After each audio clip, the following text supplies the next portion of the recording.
늦은 밤이었어요. 등기소 창구 불빛이 희미하게 깜빡였고 제 손엔 서류 봉투가 하나 들려 있었죠. 그 안엔 며느리 이름으로 바뀐 집문서 4본이 들어 있었어요.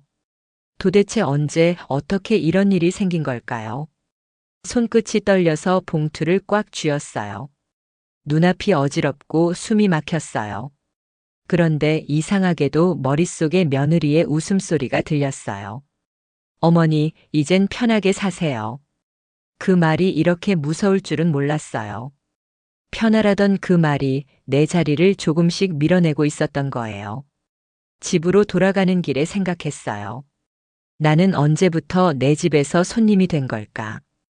비에 젖은 발끝이 시렸지만 마음은 더 시렸어요. 그래도 그날 밤 마음속으로 다짐했어요. 다시 빼앗기지 않겠다고요. 내 집도 내 이름도 내 삶도. 남편을 먼저 보낸 뒤 이 집은 너무 컸어요. 방이 남아돌고 계단을 오르내리는 것도 점점 힘들었죠. 그래서 아들이 결혼한다고 했을 때 마음이 참 든든했어요. 함께 살면 외롭지 않겠구나. 그 생각 하나로 버틸 수 있었거든요.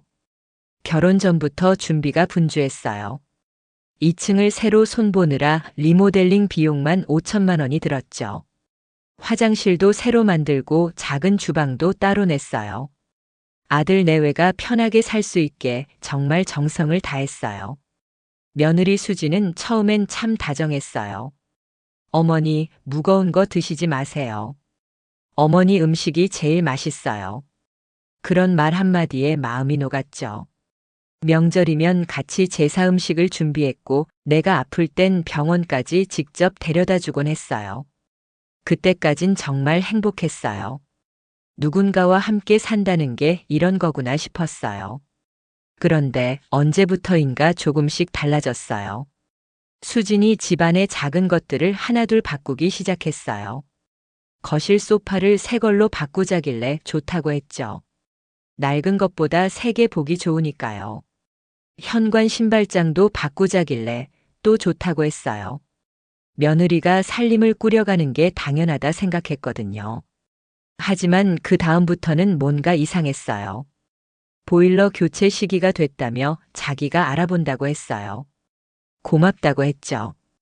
그런데 계약서를 보니까 집주인 연락처 칸에 내 번호 대신 수진 번호가 적혀 있었어요. 순간 조금 멈칫했지만 그냥 넘겼어요. 며느리가 나 대신 챙겨주는 거라고 생각했죠. 그 뒤로도 비슷한 일들이 이어졌어요.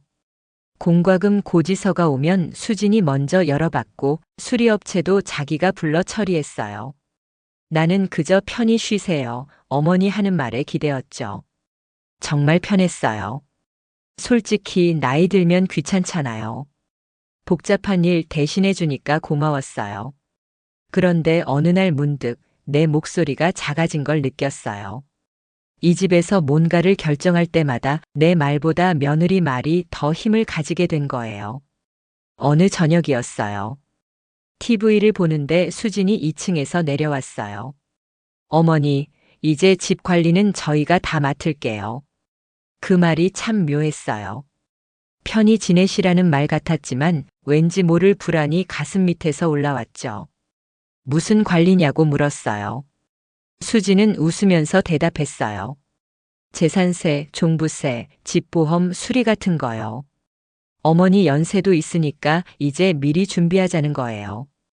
그 말을 듣는 순간 가슴 한쪽이 싸하게 식었어요. 내가 그렇게 늙었나? 아직 정신도 멀쩡하고 계산도 잘하는데.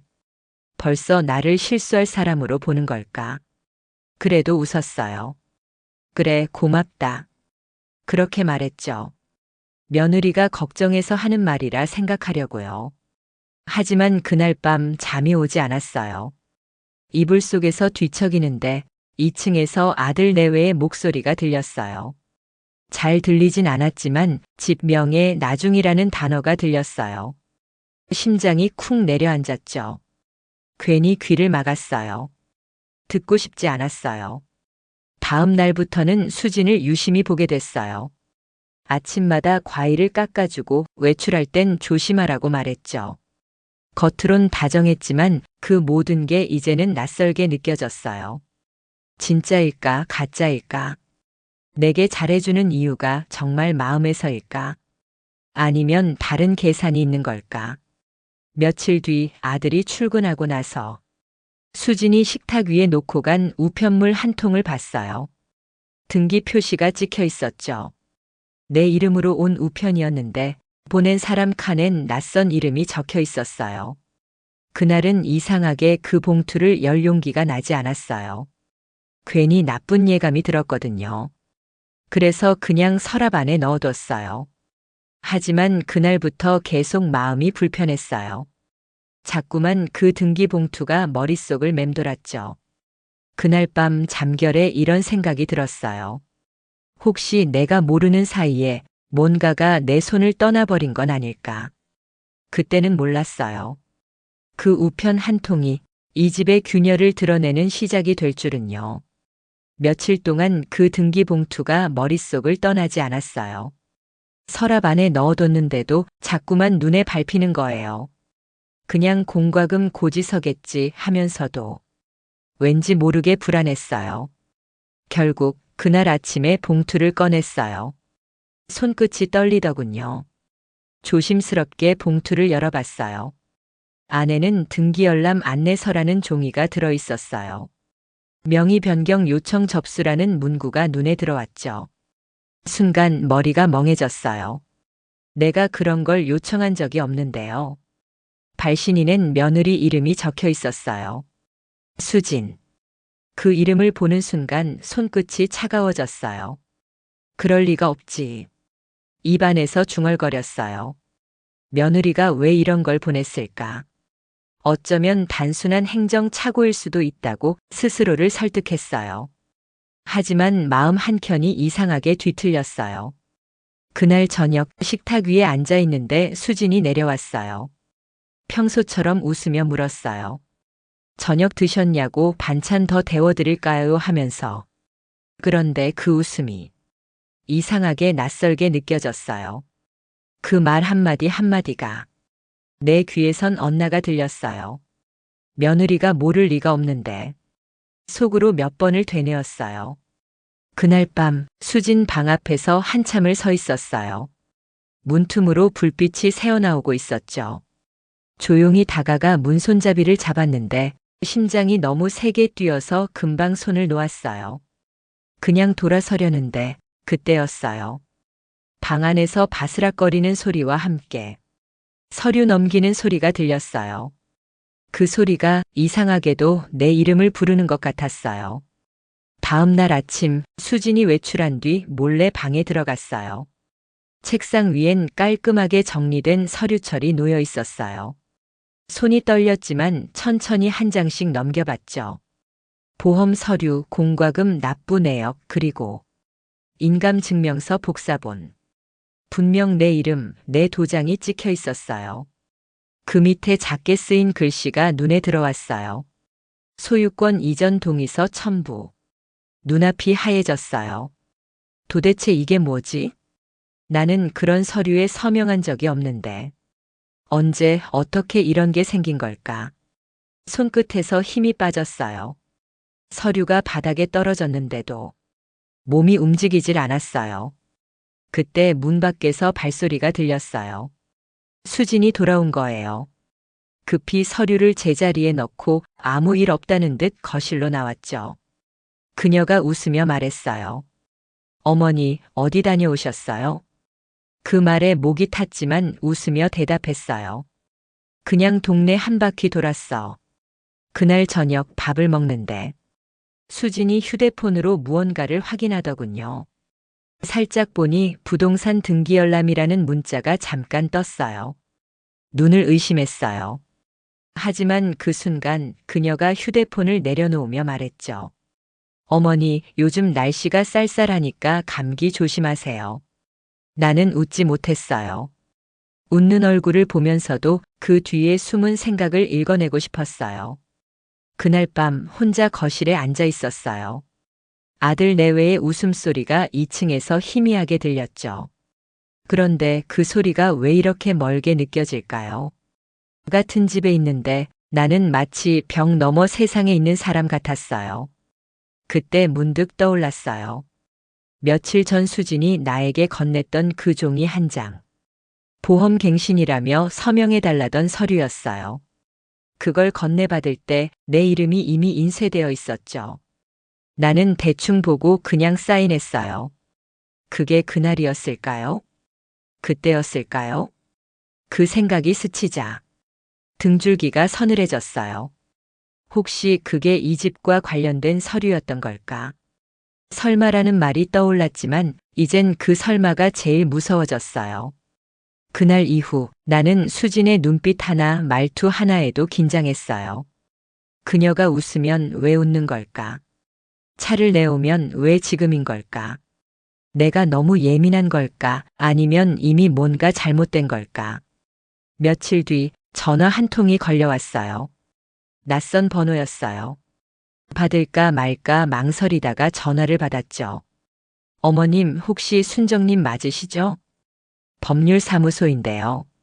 서류 관련해서 서명 확인차 연락드렸습니다. 그 말을 듣는 순간 심장이 덜컥 내려앉았어요. 서명 확인이라니요. 나는 그런 서류에 서명한 적이 없는데. 그제야 확신했어요. 무언가 잘못되고 있다는 걸요. 이제는 더 이상 모른 척할 수 없었어요. 내가 직접 진실을 확인해야겠다고 생각했어요. 전화를 끊고 한참을 멍하니 앉아 있었어요. 전화기 화면엔 여전히 낯선 번호가 남아 있었죠. 법률사무소라니 내가 그런 데서 전화를 받을 일이 뭐가 있겠어요. 그런데 그 사람 목소리가 너무 또렷하게 남았어요. 서류 서명 확인차 연락드렸습니다. 손이 덜덜 떨렸어요. 무슨 서류요? 라고 물었어야 했는데 순간 머리가 하얘져서 아무 말도 못했어요. 그냥 잘못 거셨어요. 라고만 말하고 끊어버렸죠. 그런데 끊자마자 심장이 더 세게 뛰기 시작했어요. 다시 전화를 걸까 고민하다가 혹시 내가 괜히 큰일을 만드는 건 아닐까 싶었어요. 그런데 마음 한쪽에서는 분명하게 소리가 났어요. 이제는 알아야 해. 그날 오후 거실 창문을 닫던 수진이 나를 불렀어요. 어머니, 택배 왔어요. 이거 어머니 이름으로 왔던데요. 웃으며 내민 작은 상자를 받았는데 손끝이 스치자마자 이상하게 기분이 섞였어요. 그녀의 웃음이 너무 태연했거든요. 며칠 전에 전화가 머리에서 떠나질 않았어요. 결국 용기를 내서 문자 메시지에 남아있던 번호로 전화를 걸었어요. 수화기 너머로 같은 목소리가 들렸어요. 아, 순정 어머님 맞으시죠? 며칠 전 서류 관련해서 연락드렸던 변호사입니다. 그가 조심스레 물었어요. 확인차 여쭙습니다만 이전에 제출된 명의 이전 동의서에 어머님 서명이 맞으신가요? 순간 숨이 멎는 줄 알았어요. 동의서라니요? 나는 그런 걸 쓴 적이 없어요. 그 말을 하려는데 목이 메어서 아무 말도 나오지 않았어요. 잠시 침묵이 흘렀죠. 그가 말을 이어갔어요. 며느리분께서 위임받았다고 하셔서요. 혹시 기억이 안 나실 수도 있다고. 그 말을 듣는 순간 피가 거꾸로 솟는 기분이었어요. 치매라니 기억이 안 난다니. 그게 지금 무슨 소리죠? 나는 정신 멀쩡하고 서류 하나하나 다 챙기며 살았는데요. 그제야 며칠 전 일이 떠올랐어요. 수진이 다가와 말했죠. 어머니, 보험 관련 서류인데 서명 한 번만 해주세요. 그때 아무 의심도 하지 않았어요. 늘 해오던 일이라 그냥 이름을 썼죠. 그 종이가 바로 그 동의서였던 거예요. 수화기 너머에서 변호사가 말했어요. 어머님, 혹시 원하신다면 방문 상담도 가능합니다. 지금 접수 단계라 아직 정정할 여지가 있습니다. 나는 그 말을 붙잡듯 되물었어요. 아직 바꾸지 않은 거죠? 제 이름 그대로인 거죠? 그는 잠시 머뭇거리다 대답했어요. 아직은요. 그 한마디에 눈물이 났어요. 아직은이라니 그건 결국 곧 바뀐다는 뜻이잖아요. 손에 쥔 전화기가 미끄러질 정도로 눈물이 쏟아졌어요. 그날 저녁 아들이 퇴근하고 들어왔어요. 어머니, 요즘 괜찮으시죠? 그 말이 평소 같으면 반가웠을 텐데 오늘은 그 목소리조차 낯설게 들렸어요. 이 일 아들이 알고 있을까? 아니면 정말 모르는 걸까? 수지는 여전히 다정했어요. 식탁에 반찬을 놓으며 오늘은 제가 끓인 미역국이에요. 그 말을 듣는 순간 한 입도 삼키기 어려웠어요. 국물 냄새 속에서도 종이 냄새가 났어요. 쌓인했던 그 종이의 냄새가. 밤이 깊었어요. 나는 방 안에서 혼자 앉아 있었어요. 눈을 감으면 그날 서명했던 순간이 계속 떠올랐어요. 이름만 쓰시면 돼요, 어머니. 그 말이 얼마나 부드러웠던지. 그게 함정이었다는 걸 이제야 알겠어요. 나는 스스로를 원망했어요. 왜 그때 읽어보지 않았을까? 왜 아무 의심도 하지 않았을까? 내가 너무 믿었던 걸까? 아니면 편하고 싶어서였을까? 시간이 지나도 마음이 진정되지 않았어요.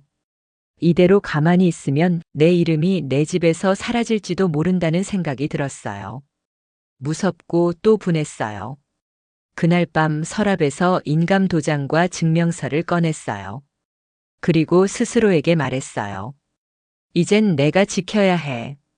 그동안 아들, 며느리, 가족을 위해 살아왔지만 이건 다르게 해야겠어요. 내 집이고 내 이름이에요. 아침이 되자마자 나는 작은 수첩에 변호사 이름과 번호를 적었어요. 그리고 버스 정류장으로 향했죠. 차가 오기 전 문득 하늘을 올려다봤어요. 날은 맑았지만 마음은 여전히 흐렸어요. 그래도 이상하게 그날 처음으로 조금은 단단해진 기분이었어요. 나는 결심했어요. 이 일을 그냥 넘어가지 않겠다고요. 내가 직접 끝까지 확인하겠다고요. 며칠 동안 고민했어요. 이 일을 어떻게 꺼내야 할까? 내가 본 걸 어떻게 말해야 할까? 그냥 모른 척 할까 싶다가도 그럴수록 속이 더 뒤틀렸어요. 밤마다 잠이 오질 않았어요. 이불을 뒤집어 쓰고 누우면 천장에 며느리 얼굴이 그려졌어요. 그리고 그 옆에 내 이름이 적힌 종이가 떠올랐어요. 내가 서명한 그 한 줄, 그게 이렇게 무서울 줄 몰랐어요. 결국 참지 못하고 아들이 퇴근하길 기다렸어요. 현관문이 열리는 소리가 들리자 가슴이 쿵 내려앉았어요. 그날따라 수진의 목소리도 들렸어요. 둘이 함께 들어온 거예요. 나는 식탁 앞에 앉아 있었어요. 눈앞에는 내가 꺼내놓은 서류 사본이 놓여 있었죠. 그걸 본 수진이 잠깐 멈추더니 물었어요. 어머니, 이게 뭐예요? 나는 조용히 말했어요. 그건 내가 보낸 게 아니라 내가 보낸 거잖아. 순간 공기가 무겁게 가라앉았어요. 아들이 눈치를 보더군요. 무슨 말씀이세요, 어머니? 나는 서류를 손가락으로 짚었어요. 이 집 명의가 바뀐다고 돼 있어. 이게 뭐야, 설명 좀 해봐. 수지는 잠시 침묵하다가 담담한 표정으로 대답했어요. 어머니, 오해하지 마세요. 저희가 어머니 편하시라고 미리 정리하려고 한 거예요. 그 말에 숨이 막혔어요. 무슨 정리? 어머니 연세도 있으시고 혹시라도 나중에 복잡해질까 봐요. 아들이 상속받게 될 집이니까 미리 이름만 옮겨 놓으려 했어요. 그 말을 듣는 순간 가슴 속에서 뭔가 부서지는 소리가 들렸어요. 나는 떨리는 목소리로 물었어요. 내가 아직 살아있는데 벌써 상속 얘기를 하니? 아들은 아무 말도 못했어요. 그저 고개를 숙인 채 식탁만 보고 있었어요. 그럼 내가 말한 보험 서류는 뭐였어? 그날 서명받은 게 이거였던 거냐? 수지는 한숨을 쉬더니 말했어요. 어머니가 깜빡하셨을 수도 있잖아요. 그 한마디가 불에 기름을 부은 거였어요. 깜빡? 내가 지금 나를 치매라도 걸린 사람으로 보는 거냐? 순간 목소리가 터져 나왔어요. 나도 모르게 식탁을 내리쳤어요. 서류가 흩날렸고 공기가 팽팽하게 얼어붙었어요. 아들이 다급히 말렸어요. 어머니 진정하세요. 하지만 그 말이 더 서글펐어요. 진정하라고? 내 집을 몰래 옮겨놓은 사람이 누구인데 내가 왜 진정해야 돼? 수지는 아무 말도 하지 않았어요. 그저 고개를 숙인 채 눈빛 하나 변하지 않았어요. 그 태도가 더 무서웠어요. 잠시 후 그녀가 입을 열었어요. 어머니, 그럼 이 집을 평생 어머니 이름으로 두실 거예요? 혹시라도 실수하시면 어쩌시려고요? 그 말이 끝나기도 전에 눈물이 왈칵 쏟아졌어요. 내가 그렇게 무능해 보이니? 내가 나한테 고마워서 들어와 살게 된 거잖아. 그런데 이제는 주인을 바꾸겠다는 거야? 아들은 아무 말도 못하고 손만 떨고 있었어요. 나는 그 모습을 보며 마음 한구석이 무너졌어요. 내가 아들을 그렇게 키운 건 아닌데 왜 저 애는 아무 말도 못하는 걸까? 결국 자리를 박차고 일어났어요. 됐어. 나 이 집 나간다. 수진이 놀란 듯 말렸어요. 어머니, 오해세요. 오해는 내가 만들었지. 그 말만 남기고 현관문을 나섰어요. 밖은 이미 어둑했어요. 찬 바람이 불어왔지만 그보다 더 차가운 건 내 마음이었어요. 발걸음을 옮기며 생각했어요. 이제는 싸워야겠다고. 내가 틀린 게 아니라면 진실을 밝혀야겠다고. 버스 정류장 앞에 서서 숨을 고르는데 휴대폰이 진동했어요. 화면엔 변호사 번호가 떴어요. 잠시 망설이다가 전화를 받았죠. 어머님, 혹시 말씀하셨던 서류 원본 가지고 계신가요? 그 말에 나는 대답했어요. 네, 있어요. 그리고 싸울 겁니다. 전화를 끊고 하늘을 봤어요. 가로등 불빛이 희미하게 흔들렸어요. 눈물이 흐르는데도 마음 한켠이 이상하게 단단해졌어요. 이제는 두렵지 않았어요. 나는 내 이름을, 내 삶을 지키기 위해 다시 걸음을 옮겼어요. 다음 날 아침 버스에서 내리자 찬 공기가 얼굴을 스쳤어요. 밤새 거의 한숨도 못 잤지만 머릿속은 이상하게 맑았어요. 이제는 울지 않기로 했어요. 눈물로는 아무것도 바꿀 수 없다는 걸 알았거든요. 작은 종이 한 장이 내 인생을 이렇게 뒤흔들 줄은 몰랐어요. 그래서 오늘은 직접 확인하러 가는 거예요. 법률구조공단. 이 나이에 이런 곳을 찾아올 줄이야. 참 세상에 모르겠어요. 번호표를 뽑고 기다리는 동안 손에 쥔 봉투를 몇 번이나 열었다 닫았어요. 서류 위에 내 이름이 낯설게 느껴졌어요. 그동안 수없이 봤던 글씨인데 이제는 그게 나를 증명해주는 마지막 줄 같았어요. 상담실로 들어가자 젊은 남자 직원이 웃으며 인사했어요. 무엇을 도와드릴까요, 어머님? 나는 조심스럽게 봉투를 내밀었어요. 이게 제 집 등기 관련 서류라는데요. 제가 서명한 적이 없어요. 그는 서류를 한 장씩 넘기더니 고개를 끄덕였어요. 이거 좀 이상하네요. 서명 부분이 스캔본이에요. 나는 얼른 물었어요. 스캔본이요? 그게 무슨 말이에요? 그는 화면을 가리키며 설명했어요. 직접 쓰신 필체가 아니라 예전 계약서에서 도장을 따서 붙인 것 같습니다. 원본 잉크 흔적이 없어요. 그 말을 듣는 순간 온몸에서 힘이 빠졌어요. 그럼 이건 위조인 거예요? 그가 고개를 끄덕였어요. 법적으로는 사문서 위조에 해당할 수 있습니다. 가슴이 철렁 내려앉았어요. 며느리가 나를 속였다는 것도, 그게 범죄가 될 수 있다는 것도 모두 낯설고 무서웠어요. 그런데 동시에 희미한 희망이 피어올랐어요. 이제라도 막을 수 있다는 생각이 들었어요. 그럼 이걸로 되돌릴 수 있나요? 그는 잠시 망설이다가 대답했어요. 이미 등기 이전 신청이 접수된 상태라 정지 요청을 걸어야 합니다. 지금 바로 등기소로 가시는 게 좋겠습니다. 나는 고개를 끄덕였어요. 자리에서 일어났는데 다리가 후들거렸어요. 하지만 한 걸음씩이라도 가야 했어요. 그동안 도망치듯 피했던 이 일을 이젠 내가 끝까지 마주해야 하니까요. 등기소에 도착했을 때는 정오가 조금 넘었어요. 창구 앞에서 번호표를 뽑았는데 손이 계속 떨려서 종이가 구겨졌어요. 어머니, 어떻게 오셨어요? 직원이 다정하게 물었지만 나는 대답 대신 서류를 내밀었어요. 이거 접수됐다고 들었어요. 직원이 화면을 확인하더니 고개를 끄덕였어요. 네, 어제자로 접수 완료됐습니다. 그 한마디에 눈앞이 캄캄해졌어요. 이미 접수 완료. 그러니까 내 이름이 이제 곧 사라질 수도 있다는 뜻이었어요. 그럼 아직 바뀌진 않은 거죠? 아직 등기 완료는 안 됐지만 이 상태로 두면 곧 변경됩니다.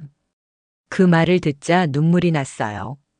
이 집은 내가 평생을 바쳐 지켜온 곳인데 지금 나는 그 집의 주인이 아니라 증명해야 하는 사람이라니. 세상이 거꾸로 돌아가고 있었어요. 직원이 위로하듯 말했어요. 어머님, 일단 정지 요청서부터 내세요. 변호사 사무소에서 증빙 서류를 보내주면 처리할 수 있습니다. 나는 고개를 숙였어요. 네, 그렇게 할게요. 종이 위에 이름을 다시 쓸 때 손끝이 미세하게 떨렸어요. 하지만 이번엔 단단히 눌렀었어요. 이건 되찾기 위한 서명이니까요. 밖으로 나오니 햇빛이 눈부셨지만 그 아래에서 눈물이 흘렀어요. 내가 이 나이에 이런 싸움을 해야 한다니 참 서글프기도 하고 그래도 어딘가에서 작게나마 안도했어요. 버스 정류장까지 걸어가는 길에 휴대폰이 울렸어요. 화면엔 아들 이름이 떴어요. 잠시 망설이다가 전화를 받았어요. 어머니, 어디세요? 밖이야. 일 보고 오는 길이야. 그는 걱정스런 목소리로 말했어요.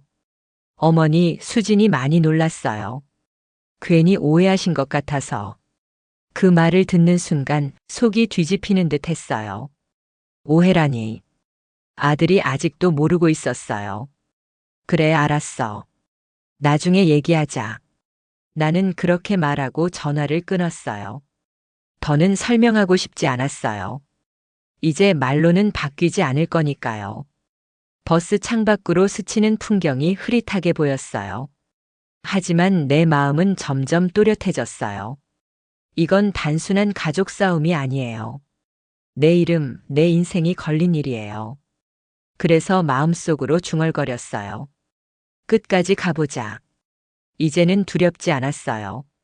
나는 더 이상 누군가의 어머니가 아니라 내 삶의 주인으로 서야 했어요. 며칠이 지나고 집안 공기가 달라졌어요. 밤 냄새도 말소리도 웃음도 다 사라졌죠. 그동안 무슨 일이 있었는지 모두가 알고 있으면서 모르는 척했어요. 하지만 오늘은 끝을 봐야겠어요. 이제는 숨길 것도 참을 것도 없으니까요. 저녁 무렵 아들에게 전화했어요. 오늘 저녁에 다 같이 이야기 좀 하자.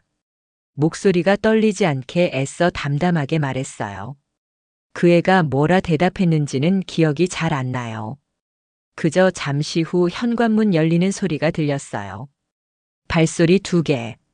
아들과 수진이 함께 들어왔어요. 거실 한가운데 나는 녹음기를 올려뒀어요. 그 위에는 며칠 전 변호사에게 받은 서류 사본이 놓여 있었어요. 두 사람의 표정이 굳었어요. 아들은 불안하게 나를 봤고 수지는 고개를 약간 숙였죠. 내가 먼저 입을 열었어요. 이제 그만 솔직히 말하자. 목소리가 내 것 같지 않았어요. 조용했지만 단단했어요. 아들은 무언가를 말하려 했지만 수진이 먼저 손을 올려 막았어요. 그녀가 차분히 말했어요. 어머니, 왜 자꾸 이런 식으로 오해하세요?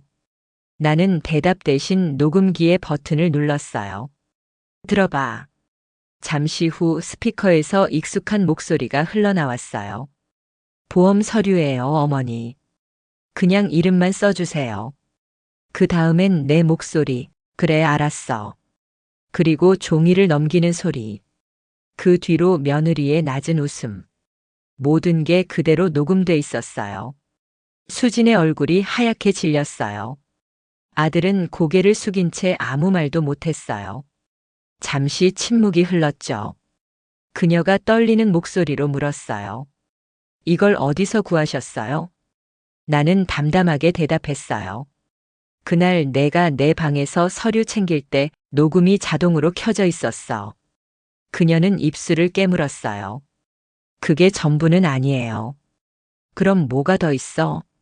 그녀의 눈에 눈물이 맺혔어요. 저 빚이 있어요. 남편 모르게 빌린 돈이요. 이 집을 담보로 잡으면 갚을 수 있을 줄 알았어요. 그 말을 듣는 순간 분노보다 더 큰 허무함이 밀려왔어요. 그래서 그랬구나. 내 집을 담보로 내 이름을 팔아서 내 빚을 갚으려 했구나. 아들이 그제야 고개를 들었어요. 그게 사실이야, 수진? 그녀는 울면서 고개를 끄덕였어요. 미안해요. 정말 어떻게든 해결하려고 한 건데. 아들은 얼굴을 감싸 쥐었어요. 거실엔 울음소리와 한숨만 남았어요. 나는 잠시 눈을 감았어요. 속이 텅 비어버린 것 같았어요. 눈물이 나오지 않았어요. 그 대신 마음속 어딘가에서 낯선 평온이 올라왔어요. 수진아. 내가 처음으로 그녀 이름을 불렀어요. 사람이 잘못할 수는 있어. 하지만 그 잘못을 숨기면 그건 죄가 돼. 그녀가 울면서 고개를 숙였어요. 죄송해요, 어머니. 그 순간 마음속에서 이상하게 무거운 돌덩이가 내려앉는 느낌이 들었어요. 분노도 원망도 다 무너져 내렸어요. 대신 깊은 피로와 쓸쓸함만 남았죠. 아들이 울먹이며 말했어요. 어머니, 우리 어떻게 해야 돼요? 나는 잠시 생각하다가 대답했어요. 이건 내가 아니라 너희가 결정해야 할 일이야. 하지만 책임은 져야 해. 이대로는 안 돼. 그날 밤 수지는 울면서 무릎을 꿇었어요. 죄송해요. 정말 죄송해요. 저 혼자 다 감당할게요. 그녀의 어깨가 들썩였어요. 그 모습을 보는데 이상하게 마음 한켠이 아팠어요. 그동안 나는 가족을 지킨다고 믿었지만 사실은 그 안에서 점점 투명해지고 있었던 것 같아요. 오늘에서야 알았어요. 가족이란 건 피보다 신뢰가 먼저라는 걸요. 모든 진실이 드러난 그날 밤 나는 조용히 말했어요. 이 집은 내 삶이야. 하지만 이제 이 집보다 더 지켜야 할 게 있다는 걸 알겠어. 아들은 고개를 끄덕였고 수지는 끝내 울음을 멈추지 못했어요. 그날 이후로 우리 집은 오래된 풍경처럼 조용했어요. 하지만 이상하게도 그 침묵 속에서 오히려 숨을 쉴 수 있었어요. 겨울이 지나고 봄이 왔어요. 벚꽃이 피었는데 이상하게 올해는 더 환하게 느껴졌어요. 그동안 내 마음속에도 겨울이 있었던 거겠죠. 눈처럼 차가웠던 의심, 얼음처럼 굳었던 서운함, 그게 조금씩 녹아내리고 있었어요. 집 앞 벚나무 아래에 서서 하늘을 올려다봤어요. 꽃잎이 흩날리는데 마치 오래된 기억들이 날아가는 것 같았어요. 이 집 참 많은 일을 겪었네요. 웃음도 눈물도 그리고 배신도. 그런데 이상하게 이제는 미움보다 고마움이 더 남아요. 며느리 수지는 자진해서 처벌을 받았어요.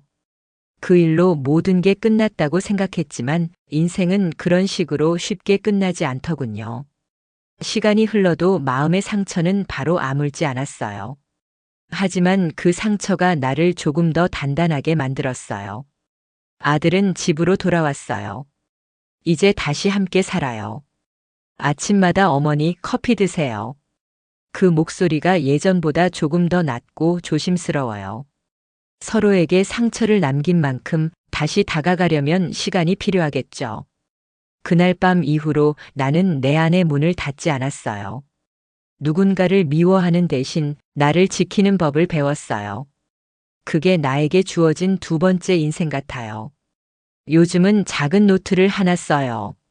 매일 하루에 한 줄씩 마음을 기록하죠. 오늘은 하늘이 참 맑았다. 수진에게서 문자 한 통이 왔다. 건강하냐고. 이런 사소한 문장들이 내 하루를 채워줘요. 어쩌면 사람 사이의 관계란 게 그런 건지도 몰라요. 한 번 뒤틀리면 다시는 돌아가지 않지만 다른 모양으로라도 이어지는 거예요. 완벽하지 않아도 그게 가족이니까요. 집안 거실엔 예전처럼 따뜻한 햇살이 들어와요. 그 빛 속에서 문득 미소가 나왔어요. 그래, 이제 괜찮아. 그 말이 나도 모르게 흘러나왔어요. 이제는 그 어떤 일에도 흔들리지 않을 것 같아요. 이 집도 내 마음도 다시 제자리를 찾았으니까요. 내 이름이 적힌 등기부등본을 손에 들었어요. 도장은 선명했고 글씨는 조금 흔들렸지만 그건 괜찮아요. 이건 이제 내 손으로 다시 지켜낸 이름이니까요. 나는 천천히 노트를 펼쳤어요. 그리고 마지막 페이지에 이렇게 썼어요. 내 인생의 등기부등본엔 이제 내 이름만 남는다. 글씨를 다 쓰고 나니 마음이 이상하게 편해졌어요. 아무리 늦은 나이라도 다시 시작할 수 있다는 걸 알았어요. 바람이 불었어요. 창문 사이로 벚꽃잎 하나가 들어와 내 손바닥에 앉았어요. 조용히 속삭였어요. 미워도 가족이구나. 그날 이후 나는 매일 새벽마다 창문을 열어요. 아직도 바람은 차갑지만 그 바람 속에서 봄 냄새가 나요. 이제 진짜 다시 시작이에요. 삶은 언제나 예상치 못한 방향으로 흘러가지만 끝에서 다시 자신을 찾는 순간이 꼭 찾아옵니다. 누군가에게 속았던 시간도 외로웠던 날들도 결국은 스스로를 단단하게 만드는 과정이에요. 당신이 지나온 시간은 모두 의미가 있습니다. 오늘도 당신의 이름으로 살아가세요.